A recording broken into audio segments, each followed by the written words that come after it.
नमस्कार, स्वागत है आपका उत्तराखंड लाइव में। मैं हूं आपके साथ श्वेता सेमार। बुलेटिन की शुरुआत करेंगे इस बड़ी खबर के साथ। बड़ी खबर आपको बता देते हैं कि आज दिल्ली दौरे पर रहेंगे मुख्यमंत्री, या यूं कहें कि दिल्ली दरबार में आज हाजिरी लगाने के लिए पहुंचेंगे मुख्यमंत्री पुष्कर सिंह धामी। स्टेट प्लेन से दिल्ली आएंगे और यहां पर सीएम कई केंद्रीय मंत्रियों के साथ मुलाकात कर सकते हैं। शाम करीब 5:30 बजे वापस देहरादून के लिए वो रवाना हो जाएंगे और यहां पर ये कहा जा रहा है कि प्रदेश से जुड़े कुछ मुद्दों को लेकर केंद्रीय मंत्रियों के साथ वो मुलाकात करके चर्चा कर सकते हैं। इसके अलावा चुनावों को लेकर भी आगे की रणनीति पर मंथन हो सकता है। तो ये दो मुख्य विषय यहाँ पर चर्चा के रहने वाले हैं। आज जब दिल्ली के दौरे पर आएंगे मुख्यमंत्री पुष्कर सिंह धामी, स्टेट प्लेन से दिल्ली आएंगे और शाम को वापस देहरादून लौट जाएंगे। इस पर ज्यादा जानकारी के साथ संवाददाता कैलाश जोशी हमारे साथ जुड़ गए हैं। कैलाश जी, क्या जानकारी मिल पा रही है? सीएम दिल्ली के दौरे पर रहेंगे, किन केंद्रीय मंत्रियों के साथ उनकी मुलाकात हो सकती है और क्या मुख्य चर्चा का विषय इस दौरान रहेगा?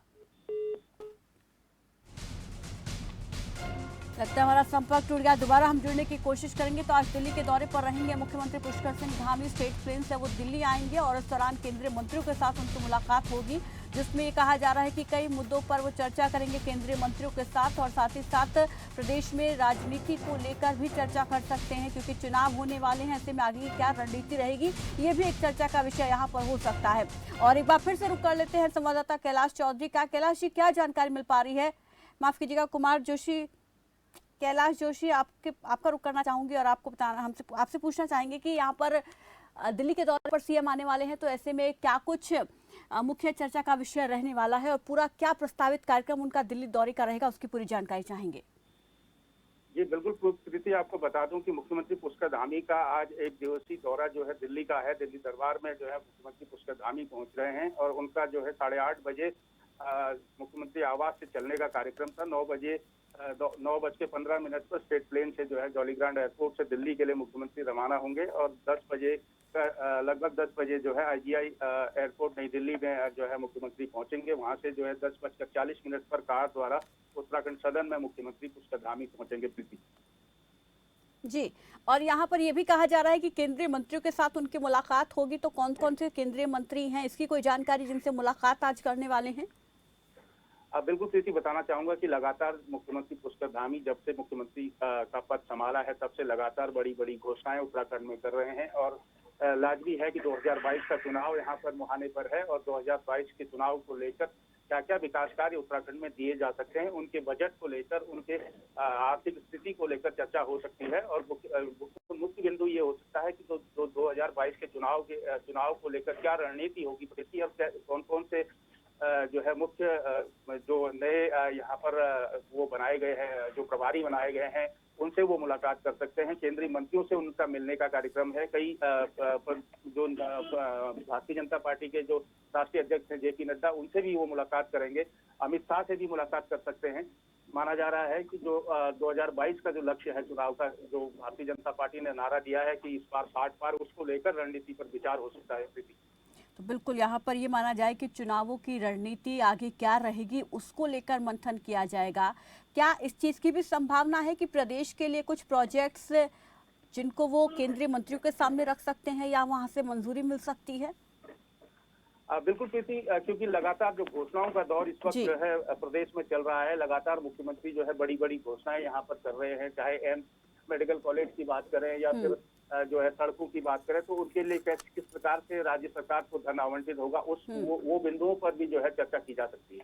जी, शुक्रिया कैलाश जोशी हमारे साथ जुड़ने के लिए, इस तमाम जानकारी के लिए। तो यहाँ पर दो मुख्य विषय चर्चा के रहने वाले हैं केंद्रीय मंत्रियों के साथ मुलाकात के। एक पहला ये कि प्रदेश से जुड़े कुछ मुद्दे, कुछ नए प्रोजेक्ट्स जिनको लेकर वो मुलाकात में चर्चा करेंगे, और क्योंकि चुनाव आने वाले हैं 2022 में उत्तराखंड में, तो ऐसे में चुनावों को लेकर भी यहाँ पर आगे की रणनीति तय हो सकती है। जानकारी मिली है कि जेपी नड्डा के साथ मुलाकात कर सकते हैं, अमित शाह के साथ मुलाकात कर सकते हैं और कई केंद्रीय मंत्रियों के साथ उनकी मुलाकात हो सकती है। चलिए खबरों में आगे बढ़ते हैं। कैबिनेट मंत्री गणेश जोशी ने सैनिक कल्याण निदेशालय में अधिकारियों की समीक्षा बैठक ली और इस दौरान मंत्री ने सैन्य धाम से जुड़ी तैयारियों के विषय में हर जिले के सैनिक कल्याण अधिकारियों से जानकारी ली और इस यात्रा से जुड़ी उनकी आवश्यकताओं के विषय में भी पूछा। उन्होंने उपस्थित अधिकारियों को लंबित कार्यों को तय समय पर पूरा करने के निर्देश और शहीद सम्मान यात्रा से जुड़े कार्यों को जल्द पूरा करने के सख्त निर्देश दिए। मेरा ड्रीम प्रोजेक्ट जो सैन्य धाम का निर्माण है, जिसमें हमने संकल्प लिया है कि जितने भी हमारे शहीद हुए हैं उत्तराखंड में, उनके घरों से हम पवित्र मिट्टी उस घर से लेकर आएंगे एक कलश में, और उससे इसका भूमि पूजन हम करेंगे। उसकी तैयारी को लेकर अपने सभी सैनिक अधिकारियों से मैंने आज वर्चुअल मीटिंग की, बातचीत की, और इस यात्रा में किस प्रकार से यात्रा भव्य हो, किन किन चीज़ों की आवश्यकता हमारे अधिकारी को वहाँ पर मिलने आवश्यकता है, इस विषय पर चर्चा हुई है। और जब हमारे ब्लॉक प्रति लोगों के पास गए, इस यात्रा के प्रति लोगों का बहुत उत्साह है। देहरादून में मुख्यमंत्री आवास स्थित जनता मिलन हॉल में पूर्व राज्यपाल बेबी रानी मौर्य के सम्मान में विदाई समारोह का आयोजन किया गया और मुख्यमंत्री पुष्कर सिंह धामी ने बेबी रानी मौर्य को पौधा और स्मृति चिन्ह भेंट करके सम्मानित किया। वहीं बेबी रानी मौर्य ने सभी का आभार व्यक्त किया। सीएम धामी ने कहा कि पूर्व राज्यपाल बेबी रानी मौर्य प्रदेश की जनता में काफी लोकप्रिय रही हैं और उनका संबंध उत्तराखंड से हमेशा बना रहेगा।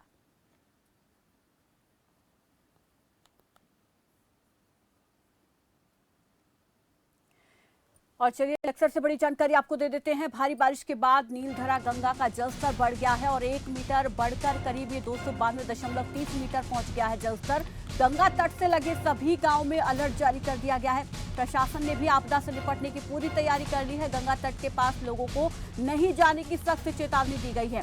सभी बाढ़ राहत चौकियों को अलर्ट मोड पर रखा गया है क्योंकि जलस्तर जो है वो खतरे के निशान तक पहुंच चुका है और लगातार अभी कई दिन मौसम ऐसा ही रहेगा। लगातार बारिश होने की संभावना प्रदेश में जताई गई है, तो ऐसे में ये कहा जा रहा है कि जलस्तर और ऊपर बढ़ सकता है, खतरे के निशान तक ये पहुंच चुका है। और ऐसे में यहाँ पर आसपास के जो गांव हैं वहां पर अलर्ट जारी कर दिया गया है। उनको सख्त चेतावनी दी गई है कि वो नदी के पास बिल्कुल भी ना जाएं।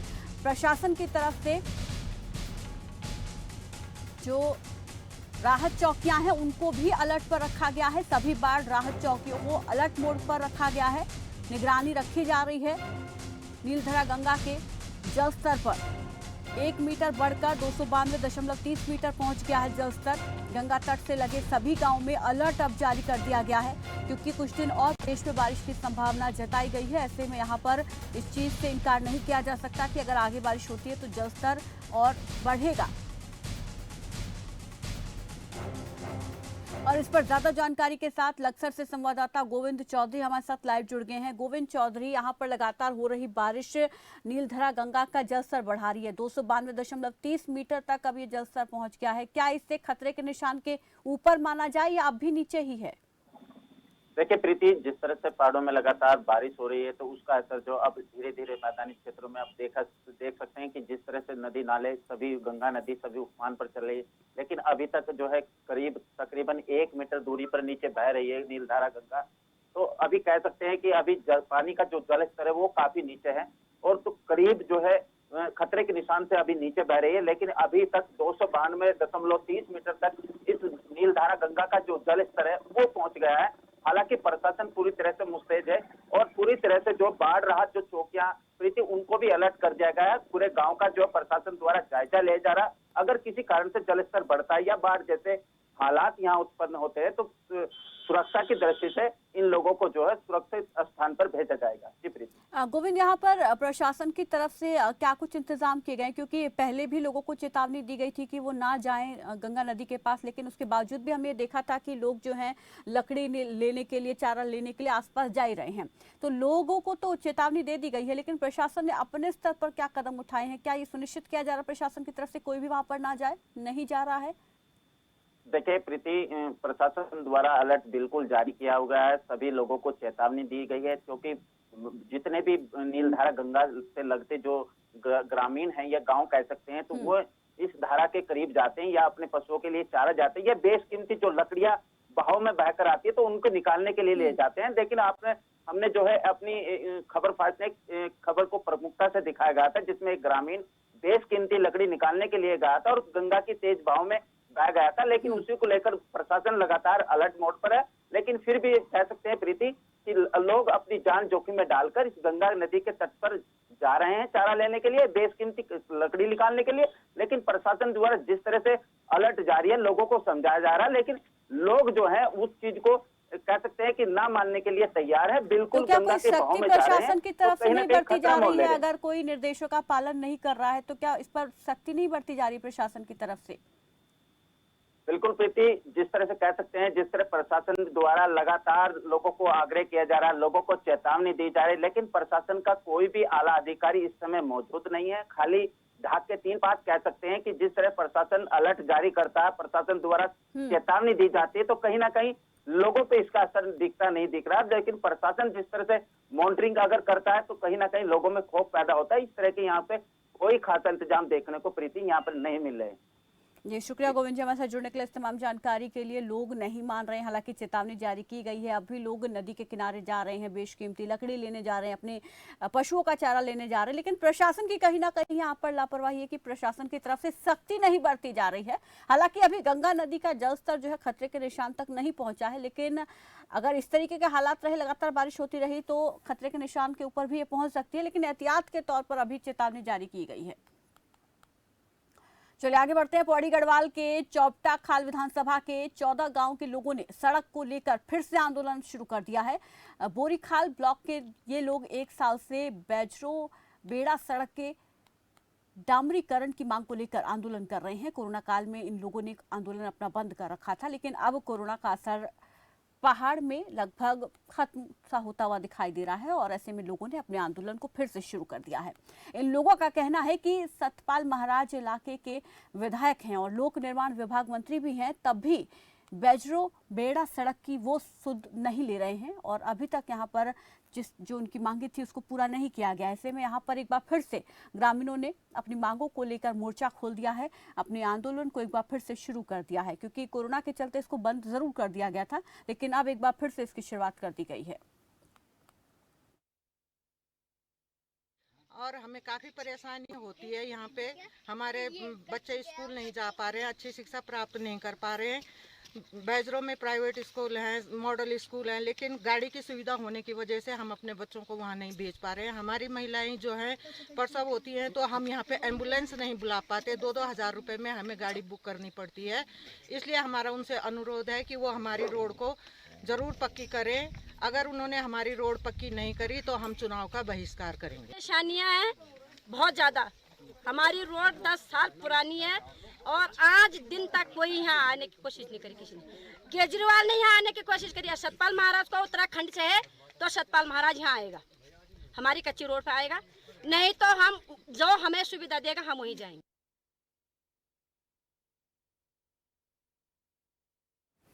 तो 10 साल पुरानी सड़क को पक्का करने की मांग अब यहाँ के लोग कर रहे हैं और सीधा सीधा ऐलान कर दिया है कि अगर ये सड़क नहीं बनी तो हम चुनावों का बहिष्कार करेंगे और यहाँ से जो विधायक हैं उनका बहिष्कार करेंगे। सतपाल महाराज यहाँ से विधायक हैं। लोगों का आरोप है कि वो कभी आकर नहीं देखते हैं कि यहाँ के क्या हालात हैं। अगर वो इस सड़क को पक्का नहीं करते हैं तो हम उनका बहिष्कार करेंगे। यहाँ पर लोग ये भी कह रहे हैं कि और दलों के लोग आ रहे हैं, अगर हमारी जो ज़रूरतें हैं, जो पार्टी पूरा करेगी, हम उसी के साथ जाएंगे। तो सख्त चेतावनी यहाँ पर लोगों की तरफ से चुनावों के बहिष्कार की ग्रामीणों ने दे दी है और एक बार फिर से उन्होंने यहाँ पर अपनी पुरानी मांग को उठाया है।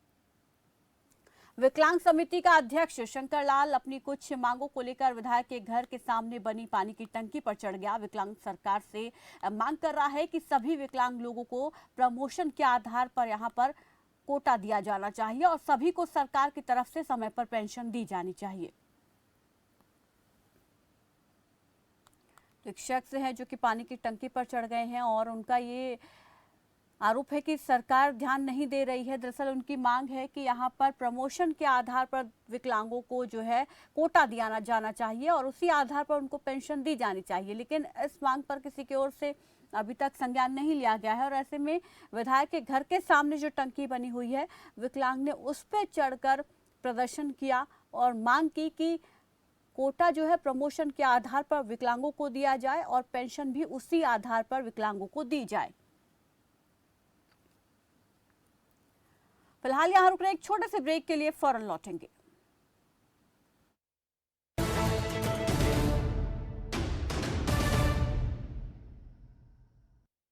सब कुछ आजमाया और तब मैंने माना कि सिर्फ सच्ची सहेली ही है महिलाओं के उन मुश्किल दिनों की हर समस्या, जैसे कठिन दर्द, अनियमितता, खून की कमी, थकान व कमजोरी जैसी सभी प्रॉब्लम्स के लिए नंबर 1 औषधि एवं टॉनिक। सोनीपत का पहला मल्टी स्पेशलिटी अस्पताल व NABH द्वारा प्रमाणित अब हरियाणा सरकार ESI सुपर स्पेशलिटी व सभी कैशलेस पैनल पर उपलब्ध, जिसमें उच्च स्तरीय डॉक्टरों की टीम के साथ अत्याधुनिक मशीनों से लैस ICU और मॉड्यूलर OT की सुविधा उपलब्ध है। कैंसर व अन्य लैप्रोस्कोपिक सर्जरी के साथ उत्तर मध्य भारत की पहली विश्व स्तरीय रूबीना मशीन उपलब्ध है। 24 घंटे आपातकालीन सुविधा, हर तरह के ट्रॉमा व न्यूरो सर्जरी।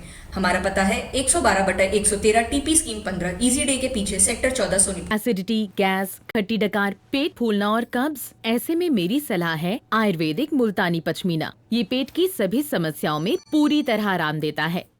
जो सत्ता पक्ष आरोप लगा रहा है कांग्रेस पार्टी के, अगर मैं मान लो आरोप लगा रहे हैं कांग्रेस का, कोई आदमी तो होगा ना इसमें। अगर मैं उकसा रहा हूँ तो सबूत दो, मेरे को पकड़ो जी, आई एम रेडी। अगले चुनावों में प्रदेश में कांग्रेस क्या आपके नेतृत्व में मैदान में उतरेगी? अगर मैं कांग्रेस में होगा तो कांग्रेस फैसला करेगी।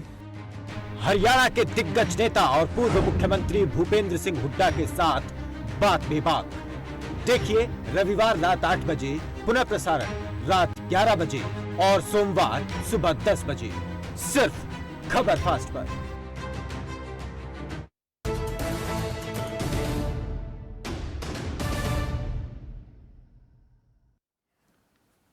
ब्रेक के बाद स्वागत है आपका। चलिए खबरों में आगे बढ़ते हैं। मसूरी देश प्रदेश के युवाओं का पसंदीदा पर्यटन स्थल है और वहीं शहर के जिला अधिकारी और SP मसूरी के माल रोड की व्यवस्थाओं का निरीक्षण करने के लिए पहुंचे, जहां उन्होंने अधिकारियों को निर्देश दिए कि माल रोड पर किसी तरीके का अतिक्रमण बर्दाश्त नहीं किया जाएगा। और वहीं कोरोना गाइडलाइन के तहत बिना मास्क लगाने वाले लोगों का चालान भी किया गया। मास्क लगाने की अपील लोगों से लगातार की जा रही है। देखिए बेसिकली SOP जारी हैं, जो भी आ रहा है वो विदिन 72 आवर्स उसका RT-PCR टेस्ट होना चाहिए। अगर उसको दोनों वैक्सीन लगी हैं तो डबल वैक्सीन का उसके पास प्रूफ होना चाहिए। तो ये क्लियर कट गाइडलाइंस है। इसके बाद जो पर्यटक यहाँ पर आ रहे हैं उनको भी SOP जारी की गई है कि वो ओपन एरियाज़ में घूमें तो मास्क लगाकर घूमें, पब्लिक स्पेसेस में घूमें तो मास्क लगाकर घूमें, ज़्यादा से ज़्यादा सोशल डिस्टेंसिंग का अनुपालन करें। तो गाइडलाइंस बिल्कुल क्लियर है और बिल्कुल लेमैन की लैंग्वेज में बताई गई हैं। तो उनको फॉलो कराने के लिए, उनको इम्प्लीमेंट कराने के लिए आज मैं और DM साहब यहाँ पर आए हैं, क्योंकि वीकेंड है। वीकेंड के दौरान यहाँ पर पर्यटकों की भीड़ आती है। मुख्यमंत्री पुष्कर सिंह धामी से वार्ता के बाद तीर्थ पुरोहितों ने फिलहाल अपना आंदोलन स्थगित करने का फैसला लिया है। 30 अक्टूबर तक तीर्थ पुरोहित चारों धामों में चल रहे अपने आंदोलन को स्थगित रखेंगे और साथ ही राज्य सरकार की ओर से देवस्थानम बोर्ड के संबंध में गठित हाई पावर कमेटी में तीर्थ पुरोहितों के 8 सदस्य भी शामिल किए जाएंगे। मुख्यमंत्री से चारधाम तीर्थ पुरोहित हक और इसके अलावा हकूकधारी महापंचायत समिति के प्रतिनिधि मंडल ने भी उनसे मुलाकात की। हमने हमसे कहा है कि कमेटी हमने उनकी बातों को सुनने के लिए ही बनाई है और ध्यानी जी उनकी बात सुनेंगे। उन्हीं के समाज के बीच में से आते हैं, उन्हीं के बीच में उन्होंने पूरे जीवन भर काम किया है। कोई अगर इसमें कम्युनिकेशन गैप है तो हम लोग उसको दूर करेंगे और पहले कमेटी पूरी बात सुनेगी, उसके बाद सरकार को उस पर निर्णय लेना है। सर लगातार आज हमने उनसे अनुरोध किया है कि सभी लोग जो है और सब लोग, चूँकि हमारी सरकार पूरी तरह से जो है उसमें गंभीर है, हम चाहते हैं कि चारधाम यात्रा भी चले। उसको लेकर हमने माननीय उच्च न्यायालय में जो याचिका दायर की थी उसको भी वापस ले लिया है और अब हाईकोर्ट में उसकी सुनवाई होनी है। हमारा प्रयास है कि चारधाम यात्रा भी शुरू हो और हमारे जो देवस्थानम को लेकर जो बात है उस पर भी जो है क्लियरिटी आनी चाहिए। और माननीय मुख्यमंत्री जी ने स्पष्ट ये बात की कि जो हाई पावर कमेटी बना रखी है उसमें आपके लोगों 8 लोगों को आए, मेंबर बने और जो उनकी रिपोर्ट होगी उसके आधार पे, और हमने भी उनको आश्वासन दे दिया कि उसी समय हमने बता दिया कि हम चारों धाम में अपनी जो धरना प्रदर्शन है, जो भी हमारा आंदोलन है उसको मुस्तकिल करते हैं और 30 तारीख तक, नवंबर तक, अक्टूबर 30 अक्टूबर तक जो है वो हम उसको स्थगित रखें। मुंशियारी और धारचूला तहसील में कोरोना वैक्सीनेशन को रफ्तार देने के लिए जिलाधिकारी ने कमान संभालते हुए 41 टीमों को तैयार किया है। जिलाधिकारी आशीष चौहान ने जिन क्षेत्रों में आवाजाही बंद है उन जिलों में टीमों को एयरलिफ्ट से भेजने का फैसला लिया है।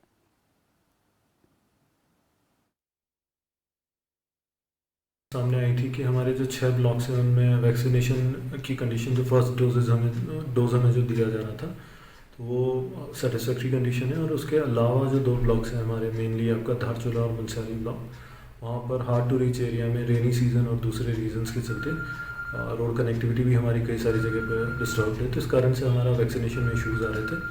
तो कल हम लोगों ने 41 टीम्स बना के उनको थ्रू हैली धारचूला के डिस्कनेक्टेड एरिया में भेजा है, और हमारी कोशिश ये है कि लार्ज स्केल पे वैक्सीनेशन करवाते हुए वॉर फुटिंग पे इसको जल्दी से जल्दी टास्क को कंप्लीट करें।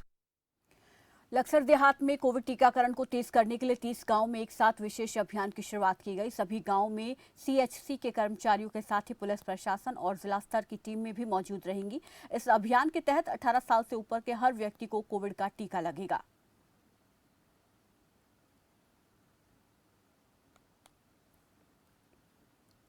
कालाढूंगी विधानसभा के सेलम चौड़ ग्राम सभा में कैबिनेट मंत्री बंसीधर भगत ने कार्यकर्ताओं के साथ बैठक की। बैठक में आगामी विधानसभा चुनावों की तैयारियों पर चर्चा की गई। कांग्रेस की ओर से निकाली गई जन परिवर्तन यात्रा को लेकर कैबिनेट मंत्री ने निशाना साधा।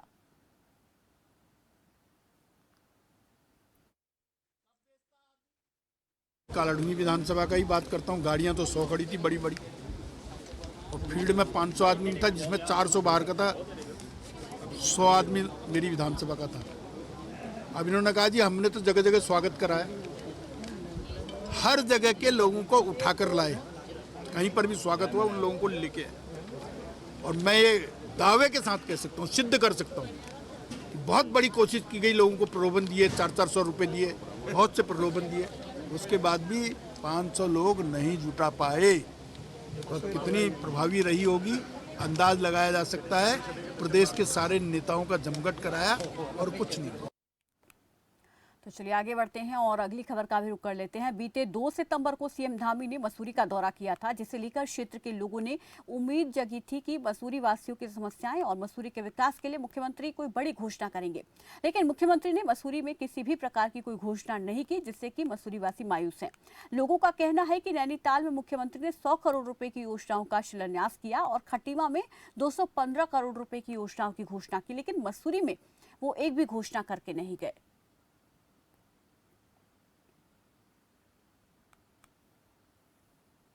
उत्तराखंड में हरिद्वार के प्रसिद्ध बॉडी बिल्डर कपिल गुर्जर फिलहाल प्रदेश सरकार से नाराज नजर आ रहे हैं। बॉडी बिल्डर कपिल गुर्जर का आरोप है कि मेरा चयन वर्ल्ड बॉडी बिल्डिंग चैंपियनशिप के लिए हुआ है और ये प्रतियोगिता ताशकंद उज्बेकिस्तान में 1 अक्टूबर से 7 अक्टूबर तक होनी है, जिसके लिए सरकार द्वारा अभी तक कोई आर्थिक मदद नहीं दी गई है। और साथ ही उन्होंने सरकार से मीडिया के जरिए आर्थिक मदद की मांग की है।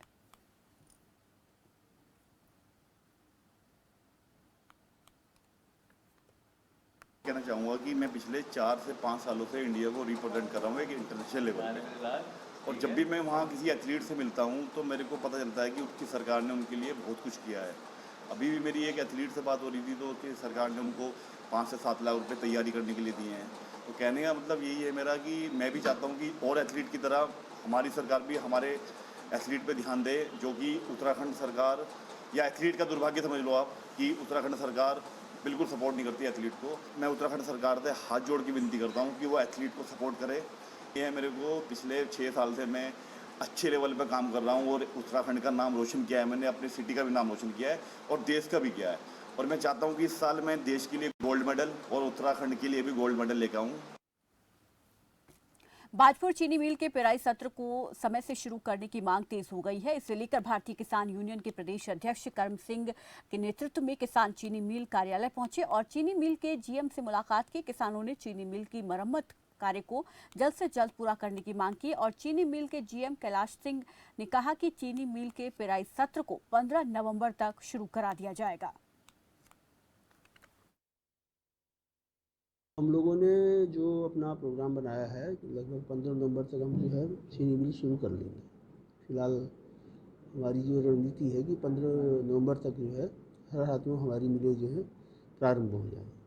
हम लोगों ने पिछले बार की जो घटना यहाँ घटी है इस मिल पे और उन बिंदुओं को विशेषकर फोकस करते हुए, जैसे हमारी फाउंडेशन अभी हमारे लिए मेन चैलेंजिंग जो है फाउंडेशन का जो कार्य चल रहा है उस पर हम लोग का पूरा विशेष जो है ध्यान है और वो हमारा फाउंडेशन बड़ी तेज़ी से उसमें हम लोग काम भी कर रहे हैं और हमारी जो मशीनें चल रही हैं लगभग हम ये मान के चलिए कि 20 से 22 घंटे जो उसमें काम भी हो रहा है।